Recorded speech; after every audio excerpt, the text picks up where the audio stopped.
तो buzzing stocks में आज बातचीत करने के लिए पहला नाम है कोटक महिंद्रा बैंक का। आज का एक स्टार परफॉर्मर जरूर रहा है निफ्टी के तौर पर, क्योंकि आरबीआई की तरफ से जो रोक लगी हुई थी इनके क्रेडिट कार्ड बिजनेस को लेकर, वो थोड़ी सी वेव ऑफ की गई है। शायद 4 क्वार्टर पहले या 5 क्वार्टर पहले ये सुपरवाइजरी रोक इनके ऊपर लगाई गई थी, जिसके बाद यहाँ पे आज रिएक्शन है। हालांकि रिएक्शन उतना स्ट्रांग नहीं है क्योंकि बाजार भी नीचे है, लेकिन कोटक में रिएक्शन जरूर आया है।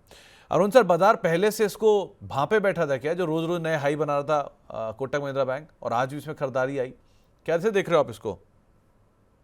तो मुझे इसको मैं डीपली ट्रैक कर रहा हूँ। जैसा कि मैंने ऑलरेडी कहा, प्राइवेट बैंक जरूर रेडार पे है। और 1900 का लेवल जब से स्टॉक ने निकाला है, 1900 उसी दिन निकाला था जिस दिन स्टॉक के रिजल्ट्स आए थे, और रिजल्ट्स काफी स्ट्रॉन्ग देखने को मिले थे। 1850 1900 के ऊपर क्लोजिंग देखने को मिली है।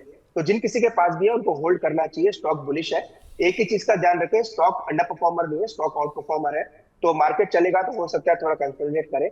1900 का लेवल जब तक स्टॉक होल्ड कर रहा है, सभी के पोर्टफोलियो में स्टॉक होल्ड करे। टारगेट्स अगर ऊपर के एक्सटेंशन निकालते हैं तो 2080 और 2120 ये दो टारगेट निकल के आ रहे हैं। तो डेफिनेटली स्टॉक बुलिश है, और कोई ना कोई सेंटिमेंट्स पहले से ही पॉजिटिव थे, इसीलिए वजह से स्टॉक आउट परफॉर्म भी कर रहा है। तो आउट परफॉर्म तो कर रहा है स्टॉक, और सेंटिमेंट भी थोड़ा सा पॉजिटिव आता हुआ दिखाई पड़ा। दूसरा नाम है मुथूट फाइनेंस का। ये भी वही स्टॉक है अरुण सर, नया साल का हाई बना रहा है। गोल्ड प्राइसेस की तेजी भी इसको कुछ हद तक सपोर्टिव दिख रही है कि एलटीवी नीचे आते चले जा रहे हैं। अभी क्या करना चाहिए? मुथूट फाइनेंस के अंदर अच्छे नंबर्स भी आए हैं।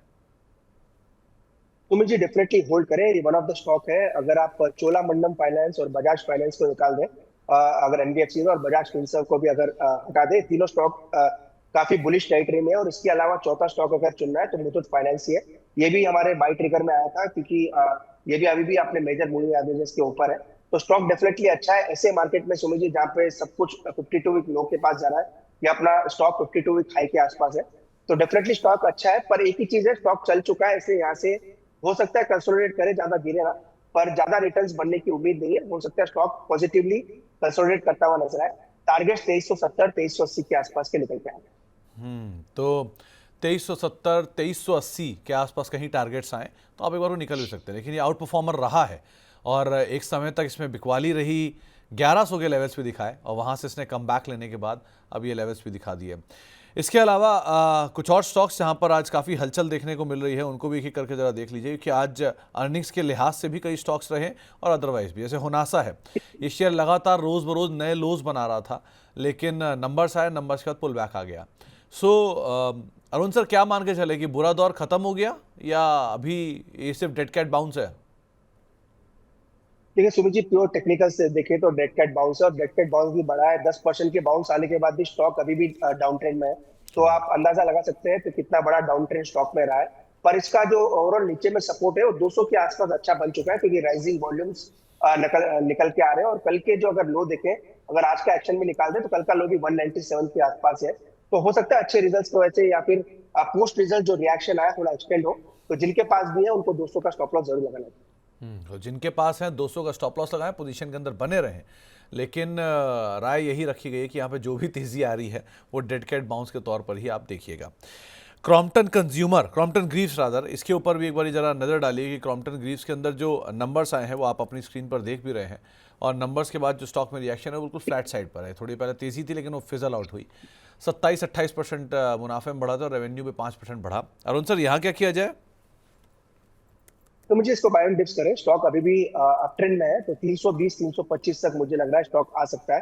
342 के आसपास है, इसलिए मैं बाय एंड डिप्स कह रहा हूँ, क्योंकि अभी भी स्टॉक बड़े सपोर्ट को ब्रीच नहीं किया है। तो 325 330 के बीच में मिलता है, तो वो एक अच्छे लेवल्स रहेंगे स्टॉक को ऐड करने के लिए। अगर किसी ने नहीं लिया है तो 325 के आसपास आता है, तो स्टॉक को जरूर आप एक वापस रिवर्सल के लिए देख के चल सकते हैं। ओके। और एक गोदरेज इंडस्ट्रीज, इसे और देखिए, नंबर्स आए, नंबर्स के बाद 5-6% की तेज़ी स्टॉक दिखा रहा है। अच्छा मुनाफे में जब बढ़ाता है, रेवेन्यूज भी बढ़िया बढ़ा है, और बाजार ने इसको वैल्यू भी अच्छी दिया है। होल्ड को भी है, और अदरवाइज भी कंपनी का बिजनेस बेटर साइड पे परफॉर्म करेगा। आप क्या राय रखते हो? अगर सुमित जी आपने सही कहा, आज रिवर्सल अच्छा देखने को मिला। रिवर्सल अच्छे पॉइंट्स है। 790 800 ये यहीं से स्टॉक चला था, 1260 तक गया था। अगर आप ये कोइंसिडेंस मान लें या जो भी मान लें, काफी स्टॉक्स ऐसे निकल रहे हैं जहां से रैली शुरू हुई थी वहीं पे स्टॉक वापस आ चुके हैं। तो 790 800 जब तक होल्ड कर रहा है, अगर किसी के पास है तो उनको होल्ड करना चाहिए। यहाँ से एक बार का अपमूव स्टॉक में देखने को मिल सकता है। और एक चीज़ और, अरुण सर, ये नैटको फार्मा, इस पे बात करनी थी, पहले भी हमने की और अब दोबारा बात करना चाहूँगा। जिस तरह के नंबर आए हैं, आधा ही हो गया मुनाफा, रेवेन्यूज़ बढ़े हालांकि, फिर भी मुनाफे में एक बड़ा ड्रॉप आया है और ऑपरेटिंग परफॉर्मेंस भी काफ़ी वीक आई है, सिंगल डिजिट मार्जिन आ गया कंपनी का। कोई टिप्पणी आप करना चाहोगे? ये बहुत लोगों के सवाल अभी भी आ रहे हैं कि 1400 पे खरीदा है, 1300 पे खरीदा है। ऑब्वियसली बात है, इस तरह के फॉल में बेचना ना किसी की हिम्मत होती है, ना अक्लमंदी भी होती है। किया क्या जाए? तो मुझे आपने सही कहा है, काफी पेनफुल है। अगर किसी के पोर्टफोलियो में स्टॉक पड़ा है और 20% स्टॉक गिरा है, और यहाँ पे एग्जिट की सलाह देना मेरे लिए भी पेनफुल है और जिनके पास पोर्टफोलियो में उनके लिए भी पेनफुल है। पर प्योर चार्टिकली अगर मैं राय दूं तो मुझे लग रहा है स्टॉक 950 900 की तरफ जाने के लिए तैयार है। आई डोंट नो, उसका रीजन बड़ा यही रहेगा कि रिजल्ट्स खराब है, पर 900 की तरफ तो स्टॉक जरूर बढ़ ही रहा है। तो ऊपर में अगर बाउंस आता है तो मैक्सिमम मुझे लग रहा है 1100 तक आ सकता है, उसके ऊपर नजर नहीं आ रहा। तो अगर कोई स्टॉप लॉस लगाना चाहे तो मुझे लग रहा है स्टॉप लॉस थोड़ा डीपर है, तो वो एक 900 के आसपास मुझे लग रहा है एक स्टॉक आएगा। पर एक फंडामेंटल व्यू है ताकि वो ज्यादा एक बेटर कॉल ले सकते हैं, क्योंकि 25-30% स्टॉक गिर चुका है। यहाँ से कितना गिरेगा अगर आप चार्ट पे देखेंगे तो क्लियरली फॉलिंग नाइफ ही नजर आएगा, पर फंडामेंटल व्यू लेंगे तो ज्यादा बेटर है। टेक्निकली 900 तक मुझे लग रहा है स्टॉक फिसल सकता है। तो 900 तक ये स्टॉक फिसल सकता है, इस पार्ट को भी आप ध्यान रखिएगा, टेक्निकली एटलीस्ट। लेकिन आज के लिए लोअर सर्किट की बिल्कुल तैयारी पे ही है, ऑलमोस्ट वहीं पे खड़ा है, और अगर गिरावट और गहराती है तो ये शायद कल ही एक ड्रॉप दे दे 900 रुपये के आसपास का। लेकिन अदरवाइज नंबर्स वीक है और नंबर्स के एक जो रिएक्शन है नंबर्स का, इसलिए यहाँ पर देखने को मिल रहा है। चलिए फिलहाल बजिंग स्टॉक को ही समेटेंगे और लौटते हैं वापस सवाल जवाब के सिलसिले की तरफ।